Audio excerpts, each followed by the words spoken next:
you're so funny? How come you're so cute? How come you're so cute?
Well, folks, I don't have 1 minute to waste, so we're going to get started right on time today at 7:40. And here we go. We're talking about the Napoleonic period from the Empire period from 1804 to 1815, including some of Napoleon's more famous blunders towards the end of his career. There are essentially three major mistakes that Napoleon makes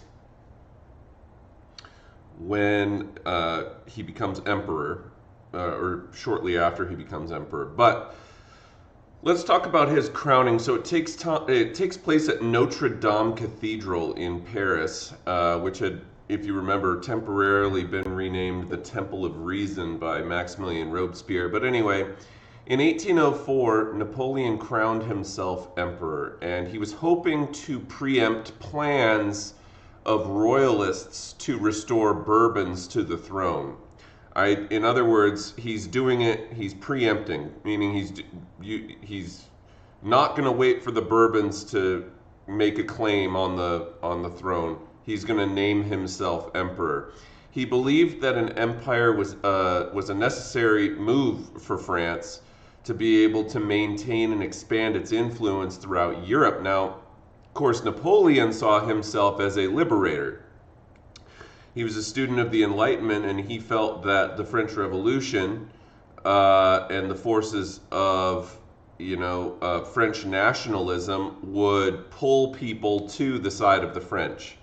Unfortunately, really, it has ultimately the opposite effect. It ends up unleashing forces of nationalism that directly led to his downfall, and we had a discussion about nationalism last class. Here you can see Napoleon taking the crown and placing it on his own head on December 2nd, 1804. Once again, another famous picture by Jacques-Louis David.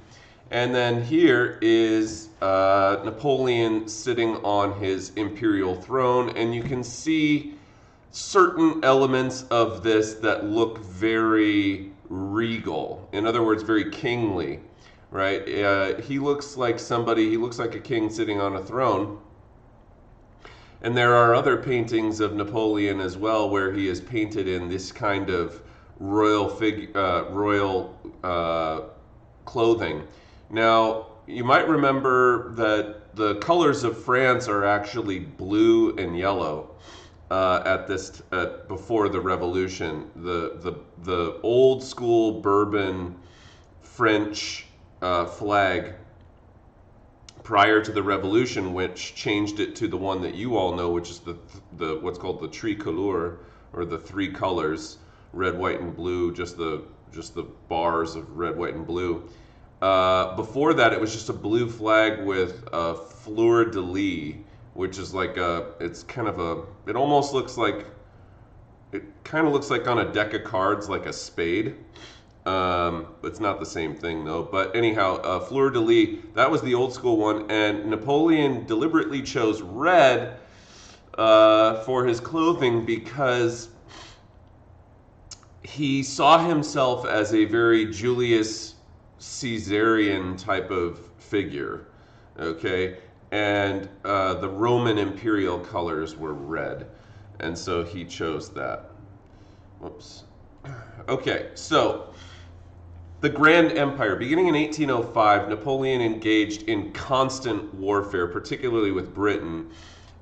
He had achieved the largest empire since Rome through only temporary, even though it was only temporary.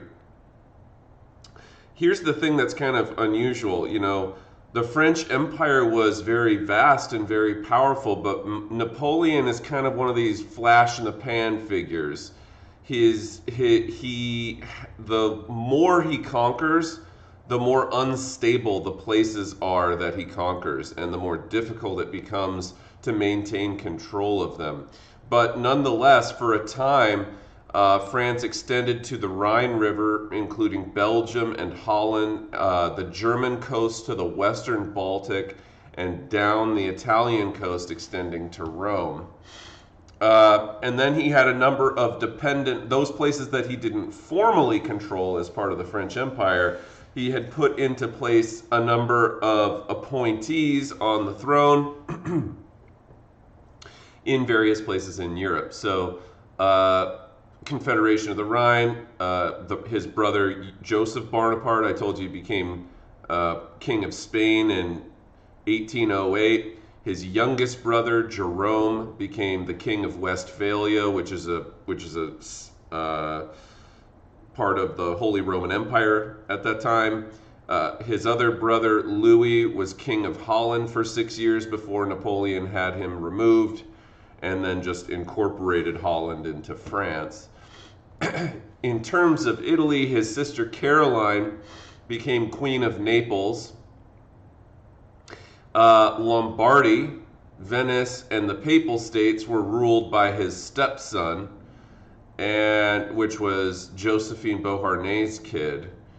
And he abolished feudalism and reformed the social, political, and economic structures of those places. He opposed a unified Italy since he thought that one day it could threaten his influence, and so on and so forth. So you can see here, okay, this is the administrative divisions of the First French Empire, and you can see all of those regions that France controls, including the Kingdom of Spain.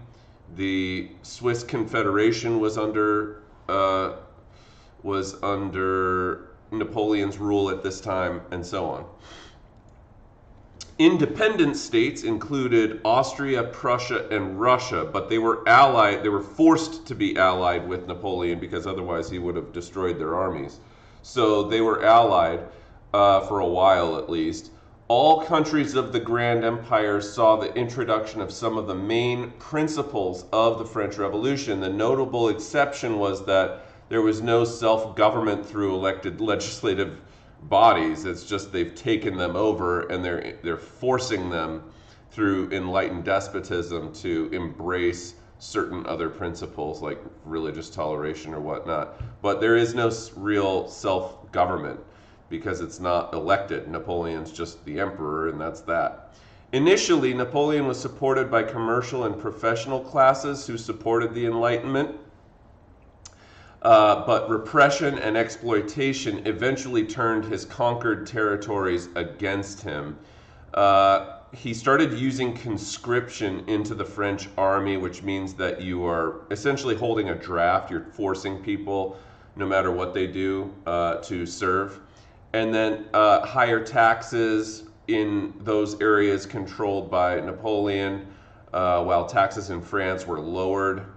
And continental system. Now, what the continental system was it could be considered one of Napoleon's big mistakes. Okay, the continental system, what it's referring to is the continent of Europe. And what he was trying to do with the continental system was to block Britain out from trade completely with the European continent by blockading, using ships, blockading and preventing British ships from entering into port on continental Europe. And the idea that behind this was that if he could stop Britain from being able to trade inside Europe, it would economically cause them to suffer, okay, over time.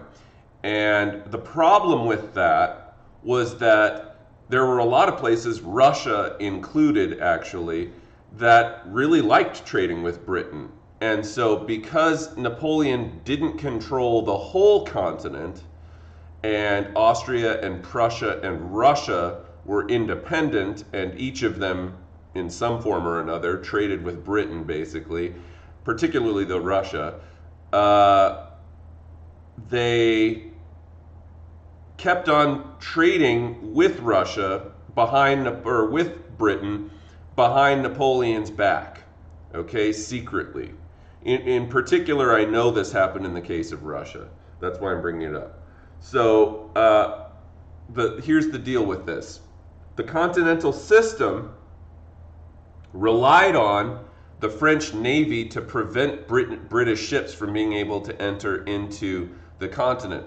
The problem was, right, that the British had a more powerful navy than the French. So when the French under Napoleon try and enforce the continental system against Britain, what ultimately ends up happening is actually Britain initiates a counter blockade to prevent French ships from being able to leave their ports.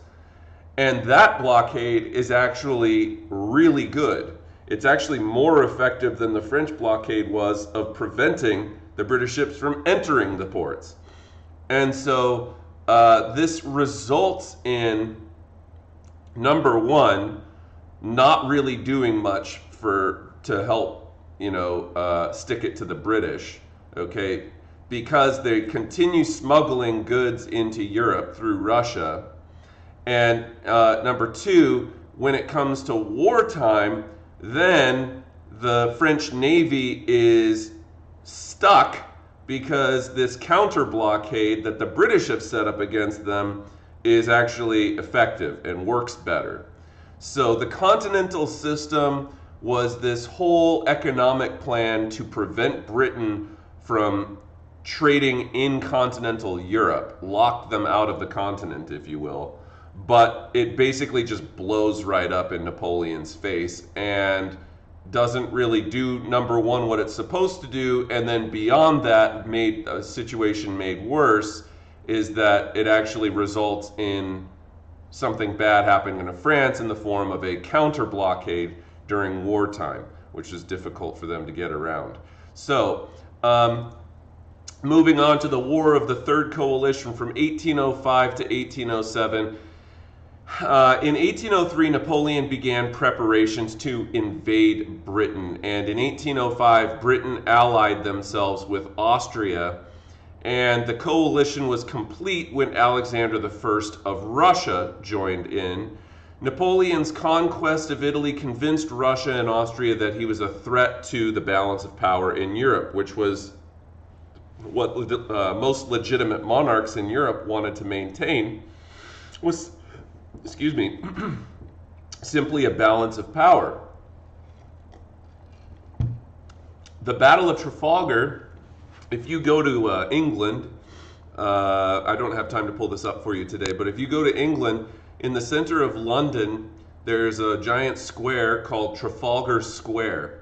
And Trafalgar Square is situated right near the National Gallery. If you ever go to a museum in London known as the National Gallery, that is right where Trafalgar Square is. Trafalgar is a city in Spain, I think, and there was a battle off the coast of Spain, and they named it the Battle of Trafalgar, and the British end up victorious in this battle against the French Navy. In some sense, this battle was actually more important than all of Napoleon's land victories combined, because this battle is really what permanently solidifies Britain as the dominant. They had already demonstrated themselves to be pretty much the dominant, but this one, after the Battle of Trafalgar, they established supremacy of the British Navy over the high seas for over a century, up until World War I ends. The French and Spanish fleets were destroyed by the British Navy under the command of Lord Horatio Nelson, who ultimately lost his life in the battle. Believe it or not, actually, Horatio Nelson dies during the battle. He was shot by a French sniper. And as a result of this, he is canonized in English history as being like this, larger than life figure. And it just so happens that the thesis that I did for my graduate degree to get my master's degree in history, partly focused on Horatio Nelson and his social network. Basically, my thesis was kind of about the idea of social networking, but in the like Napoleonic era. And so I looked at him and a number of other British commanders who rose to the highest ranks of the British Navy, but and kind of how they communicated with other folks and established their legacy. So anyhow, here's Horatio Nelson. He was missing an eye and missing an arm already when the battle began, and then he was shot by that French sniper in the Battle of Trafalgar and lost his life. The British fleet, just to let you know, this is a drawing of basically how they went about doing this. They took a bunch of ships and they usually when you fight on the high seas in a naval battle, the ships line up and they kind of sail past one another and shoot at each other, and then eventually when you disable a ship, you latch onto it and then you enter into hand-to-hand combat by jumping aboard the ship that you have disabled. And one of the things that made the Battle of Trafalgar on October 21st, 1805 rather unique was that Horatio Nelson took a very unorthodox approach to the battle, where he sailed his ships directly into their line, basically, and broke their line up. And they didn't know what the heck he was doing. It just completely threw them off, and they come out victorious. And the French and Spanish navies are both decimated because the Spanish navy, even though Britain is trying to free Spain from Napoleon's grasp, but at this time Spain is under the control of Napoleon, so that's why they're fighting with the French. Excuse me. All right. The Battle of Austerlitz. Alexander I, who is the Tsar of Russia at this time, pulled Russia out of the battle, giving Napoleon another major victory on land. Austria suffered large territorial losses at the Battle of Austerlitz in December of 1805, and the Third Coalition collapsed completely, and Napoleon was now the master of Western and Central Europe. No one could predict his next move, and in commemoration of his victory at the Battle of Austerlitz, Napoleon commissioned the Arc de Triomphe, which is pictured here in this image. And the planning began in 1806, but it does not get fully completed until the mid-1830s, right about the same time that Napoleon dies. Actually, about 10 years after, I suppose. He dies in about 1821 or something like that. But anyhow, it stands at the western end of the Champs-Élysées. It's a good example of the neoclassical style. And here's the next slide. Prussia was twice defeated by Napoleon in 1806. What's going on here? All right, Russia sought peace after another French victory in the spring of 1807, and that's where we get the Treaty of Tilsit. The Treaty of Tilsit was signed in June of 1807. The provisions of the Treaty of Tilsit were that Prussia lost half of its population in lands that were ceded to France. Russia accepted Napoleon's reorganization of Western and Central Europe, and Russia agreed to Napoleon's continental system, which meant that Russia was agreeing not to trade with Britain anymore. But what you're going to find out is sometimes, hey, it kind of works out in a way where it's like, France is going to Russia like, hey, we're together now, Russia. This is France. France is saying to Russia, you and me are together. I don't want you trading with Britain anymore. Okay, Britain's in your past, you know, but then every so often Britain reaches out and Russia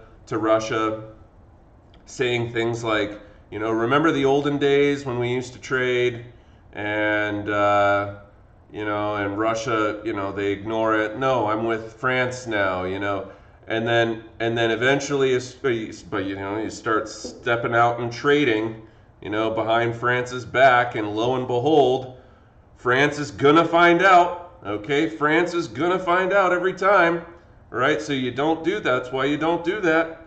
And what ends up happening is that Russia and France end up going to war because, you know, Russia broke the agreement that they had.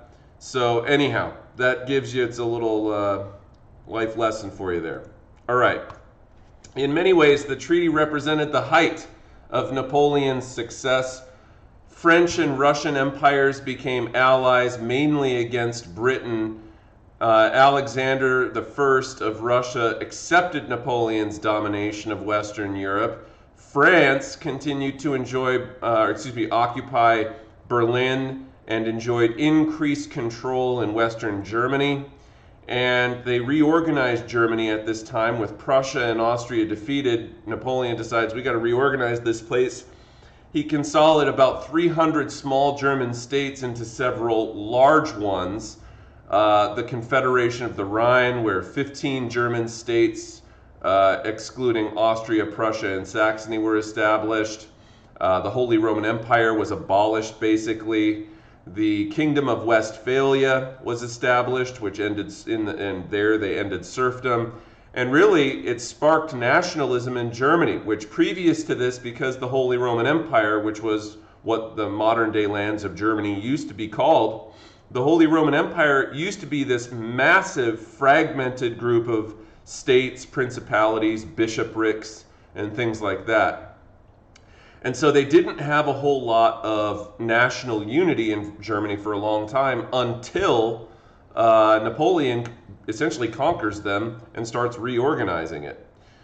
So the continental system, Napoleon waged economic warfare against Britain after its loss at Trafalgar.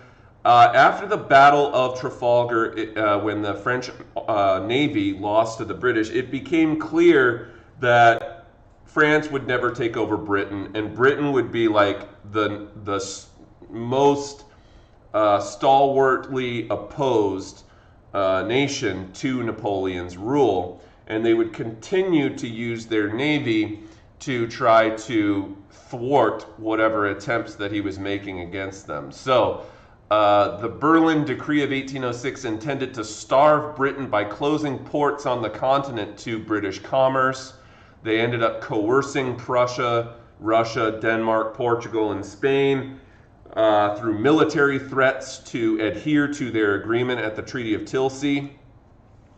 British Order in Council required all neutral ships to first stop in Britain before entering continental ports. And then the Milan Decree dictated that any ship entering a British port or subject to a British search at sea would be confiscated if entering the continent. So this is all Napoleon trying to crack down on the British having the ability to trade continentally with the rest of Europe. The US eventually declared war on Britain for violating its neutral shipping rights. This became known as the War of 1812. The continental system failed, though, and it caused widespread opposition to Napoleon's rule in Europe. Imports from the United States enjoyed high demand in continental Europe. Continental industries could not equal Britain's output, so there was a shortage of goods. And then without railroads, really, the continental system was completely impossible to maintain, and we are not yet in a time where railroads exist in France. Also, shippers, shipbuilders, and international merchants were completely devastated by this. Eastern Europe was hit really hard because it was completely dependent on the industrial imports they got from Britain. And Britain made up its lost trade with Europe by expanding its markets in Latin America. So it doesn't really have the effect that it was supposed to on Britain. So we can say of the continental system, these last like 4 slides that I just went through, this is mistake number 1 of 3 that Napoleon makes that leads to his downfall. Continental system. Okay, mistake 2, the Peninsular War.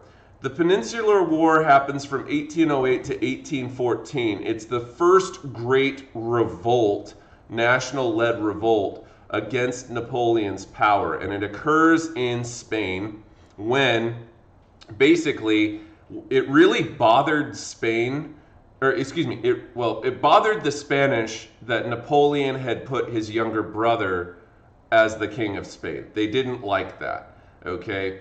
And so they were already in revolt. But then Napoleon tried to march through Spain to conquer Portugal. He didn't have control over Portugal. And that really bothered him.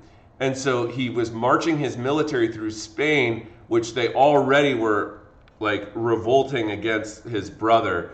And then they revolt against the military as well. So when Napoleon tried to tighten control over Spain by replacing Spain's king with his brother, Joseph, a bloody guerrilla warfare ensued. This is a very famous painting by Francisco Goya called The 3rd of May, 1814. And this is where Goya commemorates Spanish resistance to Napoleon's rule. In 1810, Napoleon married Marie Louise, who was actually, believe it or not, of all things, the 18-year-old daughter of the Austrian emperor and niece, okay, niece, in other words, sister's kid or brother's kid of Marie Antoinette, okay? And so basically, you might be thinking to yourself, could he be any dumber? Why would he marry an Austrian princess and go out of his way to make any sort of connection back to Marie Antoinette and Louis XVI? Why would he do that? And the answer is quite simple. He wanted a legitimate monarch for an heir. Okay? He thought that by having a child with the 18-year-old niece of Marie Antoinette, that whatever kid that he had would become a legitimate ruler and his reign would be less contested. By marriage, at least, Napoleon was now the nephew of Louis XVI, and he began to show more consideration to French noblemen of the old regime. So even Napoleon starts to get a little bit more conservative towards the end of his life. However, to be honest with you, I do need to mention this other point about Napoleon, which is that Napoleon, for his entire life, was madly in love with Josephine Beauharnais. Josephine Beauharnais was she was older than him, actually, and she had already had a kid and was divorced before, but he was absolutely madly in love with her, and so even though the thing was, because she was older than him, she was no longer able to provide an heir, and so for the sake of having a legitimate heir, Napoleon felt forced to marry Marie Louise, the very young niece of Marie Antoinette. But it was not really an affair of the heart. He didn't love her. She was mostly just a means to an end to provide a legitimate heir. And he continued to, really have strong feelings for Josephine Beauharnais, his first wife. Okay, and then the last major mistake, so we talked about the Peninsular War, which, by the way, in case you're wondering, like, the Peninsular War is an absolute it's an absolute disaster for Napoleon's troops. He brings his grand army into Spain to essentially quell this uprising. The Spanish guerrillas resist him at every single step of the way. And by the end of it, he lost somewhere in the neighborhood of about 300,000 people from his military in trying to fight against the Spanish. The last and final major mistake that Napoleon made was the Russian campaign. Napoleon invaded Russia in June of 1812, okay, with his 600,000 man grand army, only a third of which were French, okay? And so in other words, his grand army was conscripted from the rest of continental Europe. The cause for invasion was that Russia had started trading with Britain again, as I told you that story earlier, and withdrew from the continental system. And Napoleon felt really stabbed in the back by that, by Alexander I. And so he invades Russia. Now, here's the thing. As Napoleon invades Russia,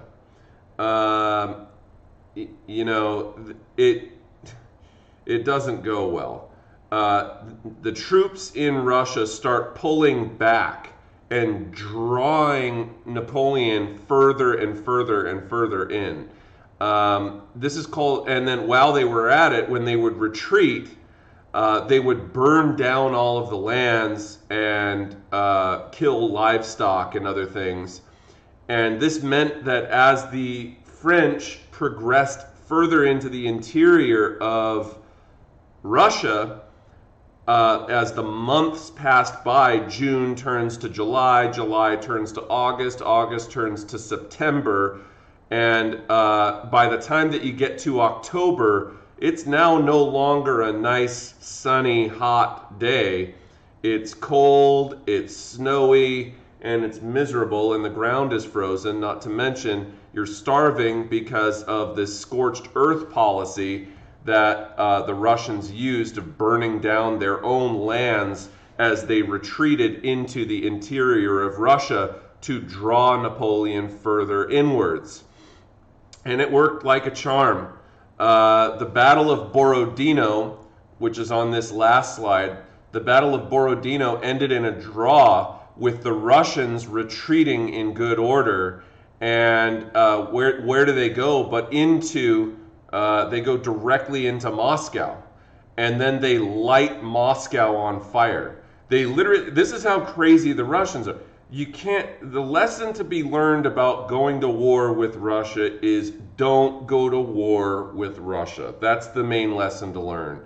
And Napoleon got stung by them, and Hitler got stung by them.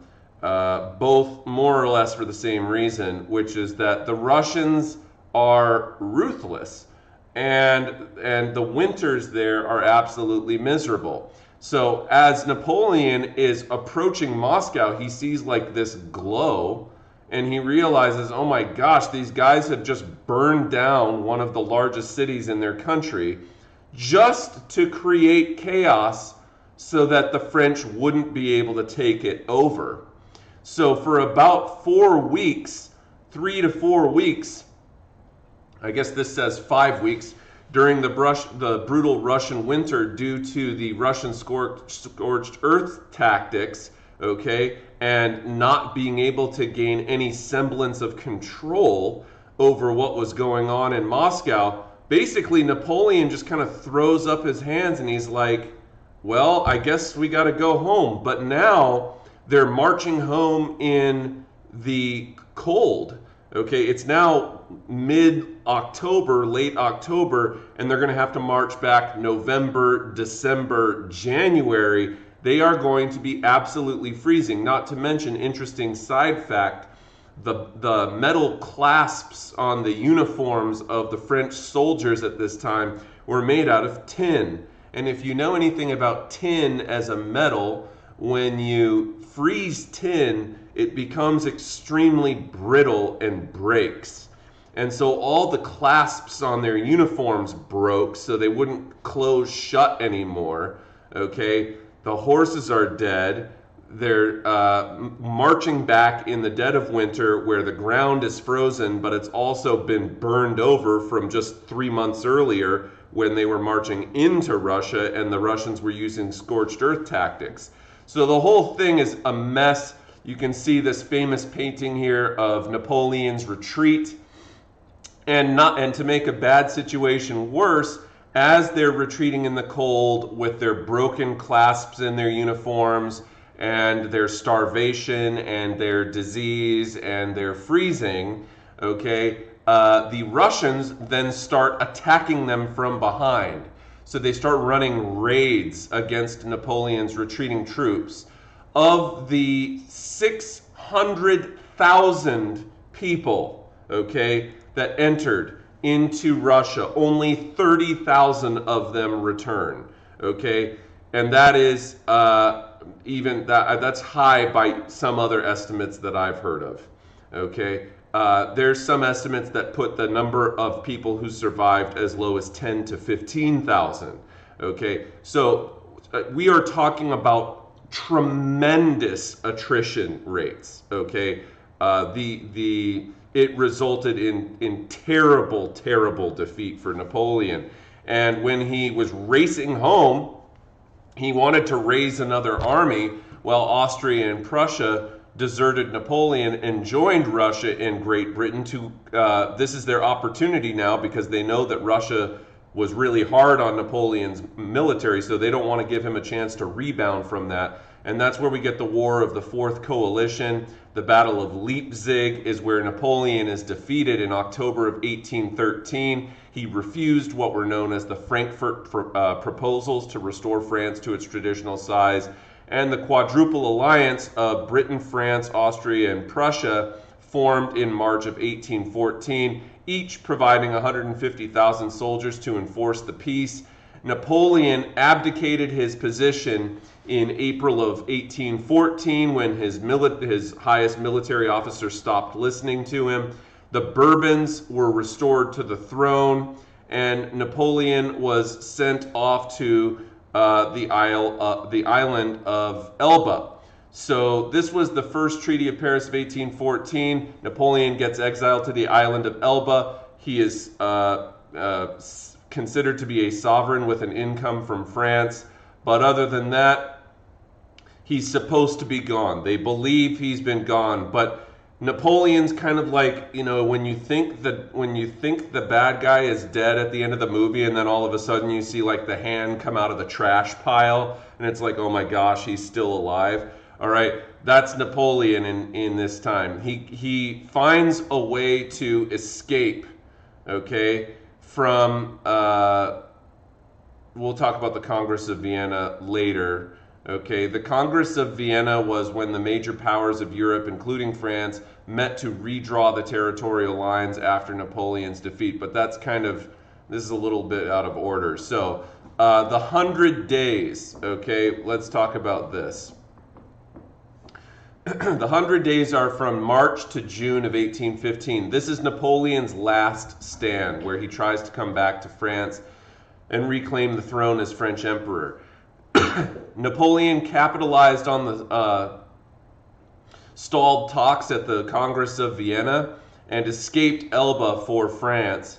And Napoleon marched into Paris with massive popular support, and the Bourbon dynasty, King Louis XVIII, which is, in case you're wondering, how did we jump from Louis XVI to Louis XVIII?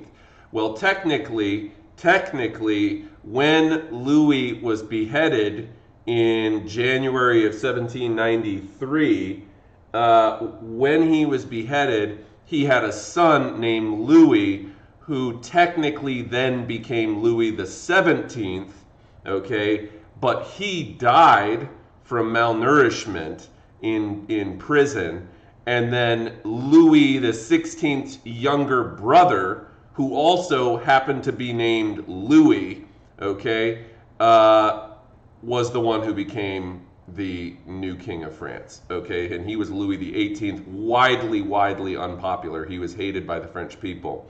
So when Napoleon comes back, they welcome him with open arms, but he is only back for about 100 days before he enters into the Battle of Waterloo, which is in June of 1815. And this is the last battle that Napoleon will put forth. This guy over here is known as the Duke of Wellington. And Napoleon is defeated by the British army led by the Duke of Wellington and Prussian forces. Napoleon was exiled to the South Atlantic island of St. Helena, so a lot farther away than Elba was, which was in the Mediterranean. So he's exiled a second time, and he dies 6 years after his exile, most likely of stomach cancer. Okay, so evaluation of Napoleon's rule. He offered the first egalitarian dictatorship of modern times. He does have some positive achievements in the form of revolutionary institutions being consolidated, thoroughly centralizing the French government, making a lasting settlement with the church, spreading these positive achievements of the French Revolution to the rest of Europe. Serfdom ended in much of Germany thanks to Napoleon. Germany was reorganized thanks to Napoleon. And Prussia and Austria, for self-preservation, formed their military and provided some reforms there as well. Of course, the liabilities that Napoleon brought was that he repressed individual liberty, he subverted republicanism because he acted as a despot, and he oppressed his conquered peoples throughout Europe, and he caused a tremendous amount of suffering as a result of war and his insatiable thirst for power. So, you know, here's the thing. Napoleon is one of these guys in history who is a guy who tried to take over the world. And, you know, anytime you try to take over the world, it's going to come with a mixed bag of reviews. So, that brings us to the end of our lecture for the day. So, folks, I just wanted to say thank you so much for tuning in. Do be prepared to take this test on Monday. I will put up for you on Canvas like a Quizlet, whatever they're called, maybe one of each, so that you'll have something to use to study over the weekend for the exam. And then we'll come back on Monday morning. There won't be a live lecture on Monday morning, but the exam will be ready to go for you on Monday. So you use your class time on Monday to do that. All right, I will be updating grades throughout the weekend and on Monday. So you know, be looking out for that. Other than that, have a wonderful, wonderful, wonderful Friday. Will the test be due at the end of the period on Monday? No.